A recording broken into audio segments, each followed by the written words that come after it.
memimpin doa terlebih dahulu. Baik, sebelum kita mulai pembelajaran ini, mari kita berdoa. Berdoa mulai.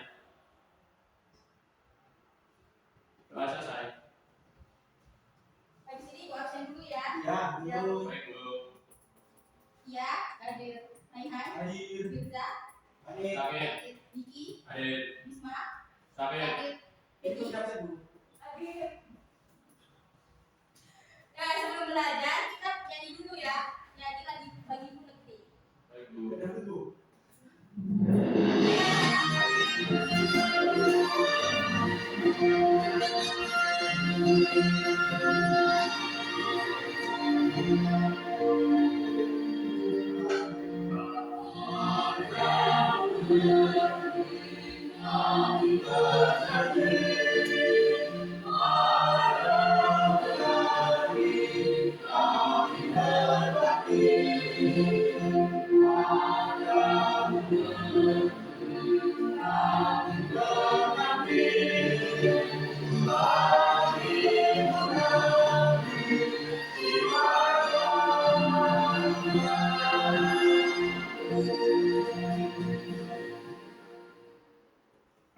Silakan duduk lagi. Ini Apakah kalian tahu kita akan belajar apa hari ini? tidak tahu. Belum tahu, Bu. Kita akan belajar tentang teks narasi. Ada yang tahu pengertian teks narasi itu apa? Yang Fihan.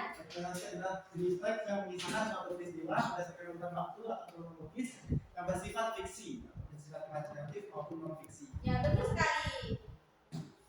Nah, di sini ada ciri-ciri teks narasi. Ciri-ciri teks narasi yaitu berisi tentang kisah, cerita, atau peristiwa dengan tema tertentu. Jenis teks ini ditulis memakai gaya atau bahasa naratif. Terus mempunyai alur yang jelas dan kronologis dari awal hingga akhir. Terus mengandung suatu isu atau konflik. Terus terdapat unsur-unsur pembentukan seperti tokoh, tema, alur, latar, karakter, dan sudut pandang. Nah, ini ada tujuan teks narasi ada 4. 1. Menyajikan informasi untuk menambahkan pengetahuan. Yang kedua, menambahkan wawasan pembaca tentang suatu isu atau topik tertentu. Yang ketiga, memberikan hiburan yang menarik minat pembaca. Yang keempat, mendapatkan pesan moral dari teks yang disajikan.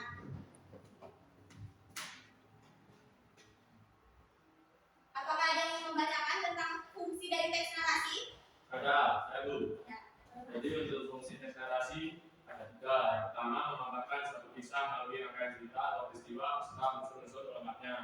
2. Berfungsi untuk memperluas pengetahuan pembaca atau tentang suatu hal.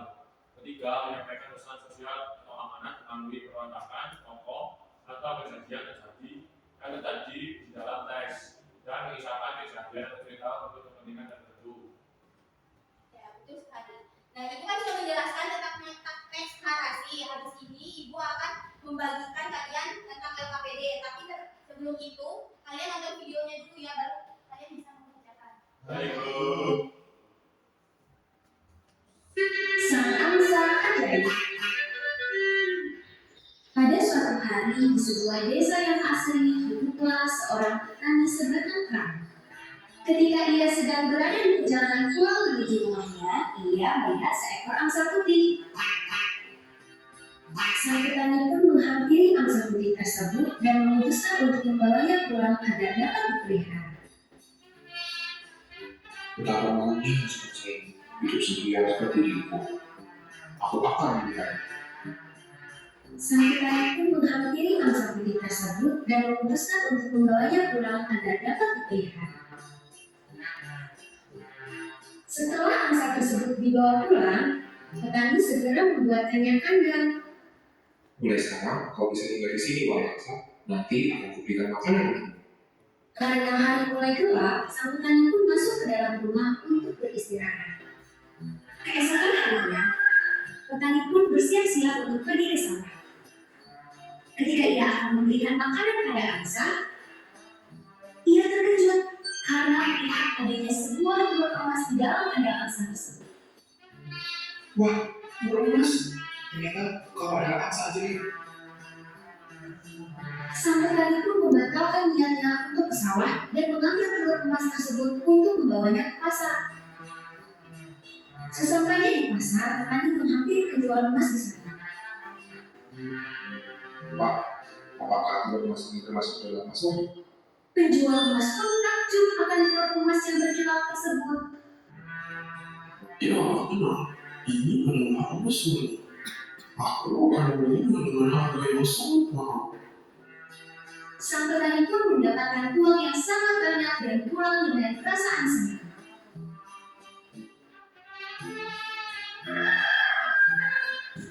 Sejak hari itu, angsa ajaib terus-menerus bertelur menghasilkan telur emas.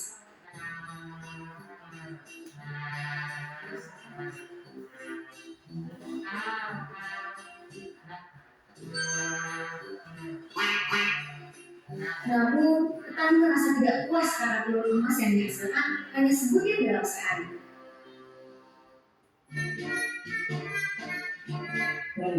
Aku harus mencari cara untuk mendapatkan telur emas yang pada aku sebagai rakyat.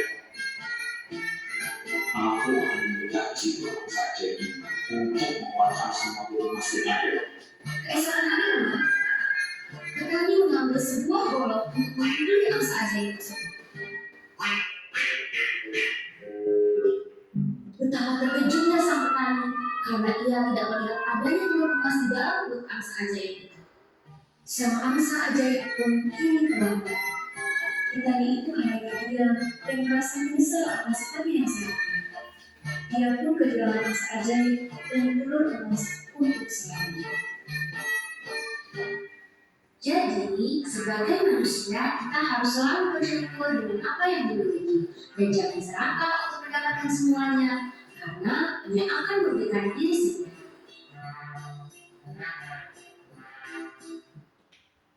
Ya kan kalian udah menonton cerita sang angsa ajaib, lalu kalian bisa mengerjakan LKPD-nya ya.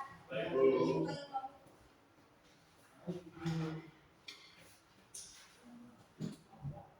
Lagi tidur Bu.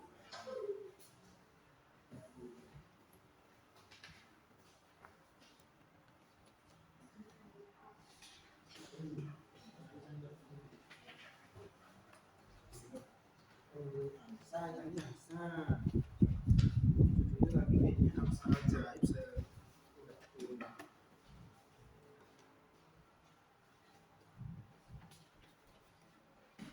Cerita di rumah sawah. Sudah Bu. Belum cuma sebentar belum. Nah, Naik tadi jadi gitu ya. iya.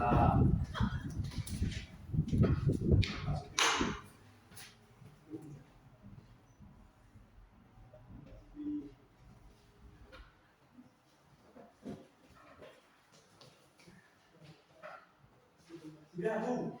Terima kasih sudah Bu. Udah, Bu. Oh. Dan kelompok satu, Mbak Ia dan Mas Faiko bisa maju.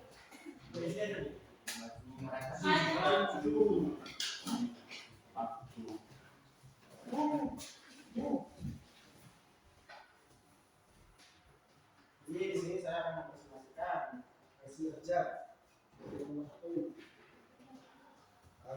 Setelah mengambil tersebut, saya akan selesai jawab pertanyaan berikut ini. Yang pertama, apa tujuan tersebut? Juga yaitu sang angsa ajaib. Kemudian, siapa saja tokoh-tokoh yang berperan dalam cerita tersebut? Pertama ada angsa, petani, sang penjual emas. Selanjutnya di mana tempat dalam cerita tersebut? Di rumah, sawah, pasar, toko emas. Sudah, Bu. Terima kasih Mbak dan Mas. Kelompok 2 bisa maju.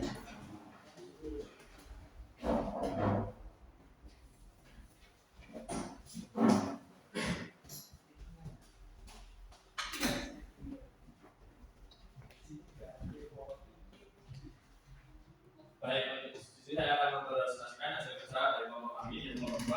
Silakan dulu, Pak. Tadi. Apa amanat dari cerita angsa ajaib tersebut? Jadi, sebagai manusia, kita harus selalu bersyukur dengan apa yang kita miliki dan jangan serakah untuk mendapatkan semuanya karena hanya merugikan diri sendiri. Dan selanjutnya, apakah contoh perilaku dan tindakan kami berusaha untuk mencegah kesana ada cerita tersebut? Yang pertama kita harus bersyukur, dan yang kedua kita tidak boleh serakah. Itu, Bu. Ya, betul sekali, silakan duduk. Baik, Bu. Nah, habis ini itu mempunyai soal evaluasi, tapi soal evaluasinya dalam permainan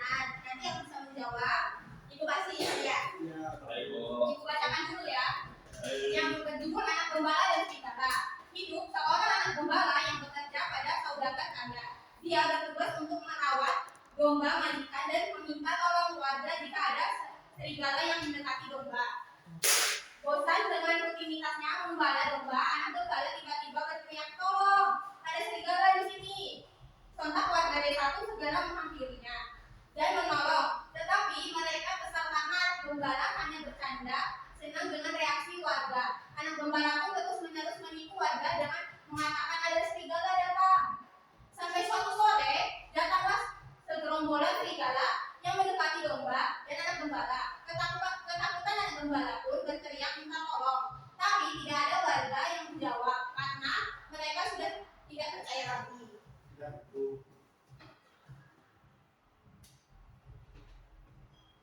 Nah, ini ada soalnya yang bisa menjawab. Nanti ibu kasih aja. Siapa saja tokoh cerita di atas? Bisa katakan. Nah, Siapa? Bella, Terus? Saka, Terus? Bella. Ya, betul sekali.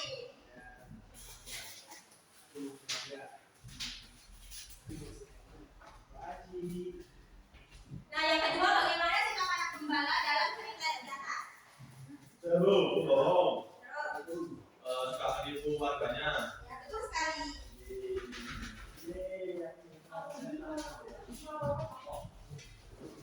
Nah, yang ketiga, menurut pendapatmu, patutkah kita meniru sikap anak gembala?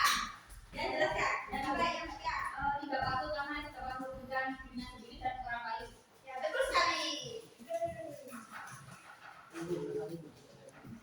Yang keempat, pesan apa yang bisa kita ambil dari cerita tersebut? Gak boleh bohong, Bu. Terus, apa lagi, Pak? Nggak bisa menipu. Ya, betul sekali. Aku mau dijadi lagi kamu. Sampai belum dulu. Sampai belum dulu. Nah, sekian pelajaran dari Ibu. Terus, apa yang bisa kalian ambil dari pelajaran tentang teks narasi ini? Jangan terlalu bohong. Nanti orang ada yang sama kita. Ya, betul. Nah, sebelum pulang, marilah kita berdoa. Ketua kelasnya bisa memimpin. Baik, sebelum kita pulang, mari kita berdoa. Akan diberi sama dan berdoa. Saat berdoa mulai. Ya, selesai. Sekian pelajaran dari Ibu. Assalamualaikum warahmatullahi wabarakatuh. Waalaikumsalam warahmatullahi wabarakatuh. Nah, nah, nah, nah, nah, nah, nah, nah. Bisa maju.